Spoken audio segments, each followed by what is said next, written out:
அவர் சொல்ல ஆகும், அவர் கட்டளையிட நிற்கும். சொன்னார், ஆச்சு. கட்டளையிட நிற்கும்ன்றார்.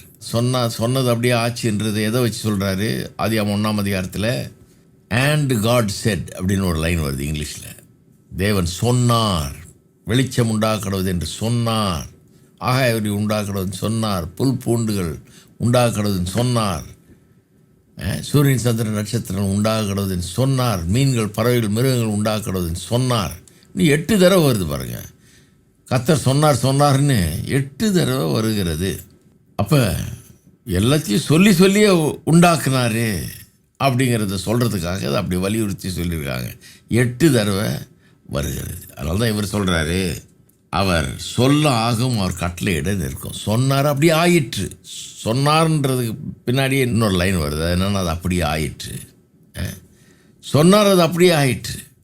அதனால தான் இங்கே சொல்கிறாரு, அவர் சொல்ல ஆகும், கட்டளையிட நிற்கும். இப்போ ஒரு காரியத்தை உங்களுக்கு நினைவுபடுத்த விரும்புகிறேன். அதுக்கப்புறம் ஜெபிப்போம். இதை பற்றி சிருஷ்டிப்பை பற்றி சொல்கிறாரு. ஏதோ சிருஷ்டிப்பை பற்றி என்னமோ சொல்லுது அப்படின்னு நினச்சிக்கூடாது. எனக்கு இதை படித்த உடனே எனக்கு என்ன ஞாபகம் வருது? புது சிருஷ்டிப்பு. கர்த்தர் நம்ம எப்படி புதுசாக சிருஷ்டித்திருக்கிறாருன்னு. ஏன்னா அப்போ இந்த சத்தியம் ரொம்ப கிட்ட வந்துடுது நமக்கு. சிருஷ்டித்தவர் வார்த்தையினாலே சிருஷ்டித்தார். நமக்குள்ள இந்த மறுபிறப்பு எப்படி உண்டாயிருக்கிறது? நமக்குள்ள மறுபிறப்பும் அவருடைய வார்த்தையினாலே உண்டானுச்சின்னு வேதம் சொல்லுகிறது. அழிவுள்ள வித்தினால் இல்லை, அழிவில்லாத வித்தாகிய தேவனுடைய வசனத்தினால் நாம் மறுபடியும் பிறந்திருக்கிறோம் என்று வாசிக்கிறோம் இல்லையா? அப்போ அழிவில்லாத வித்தாகிய வசனம், வசனம் உள்ளே போய் தான் நம்ம மறுபிறப்பை அடைந்தோம், புது சிருஷ்டிகளானோம். பழசெல்லாம் ஒழிந்து போயிட்டு பவுல் சொல்கிற மாதிரி எல்லாம் புதுசாச்சு. எப்போ வசனம் உள்ளே போய், வசனம் உள்ளே போனதுனால தான் நம்ம ரட்சிக்கப்பட்டோம்.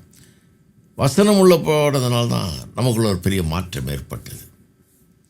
அப்போ நான் சொல்கிறேன், ஆதியில் வானத்தையும் பூமி சிருஷ்டித்த அந்த வார்த்தை இன்னைக்கு நம்மளை புது மனுஷனாக சிருஷ்டித்திருக்கிறது.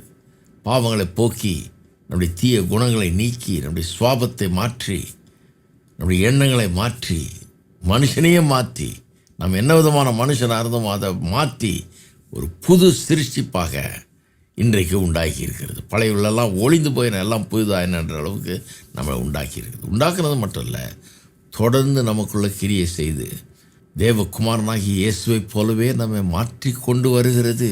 இன்னும் அதிகமாக அவரை போலவே நாமும் இருக்கும்படியாக நம்மை மாற்றி கொண்டு வருகிறது. என்ன ஒரு அற்புதமான காரியம் பாருங்கள். இது நமக்குள்ளே வேலை செய்கிற வல்லமை சாதாரண வல்லமை இல்லை, வானத்தையும் பூமி உண்டாக்குன வல்லமை.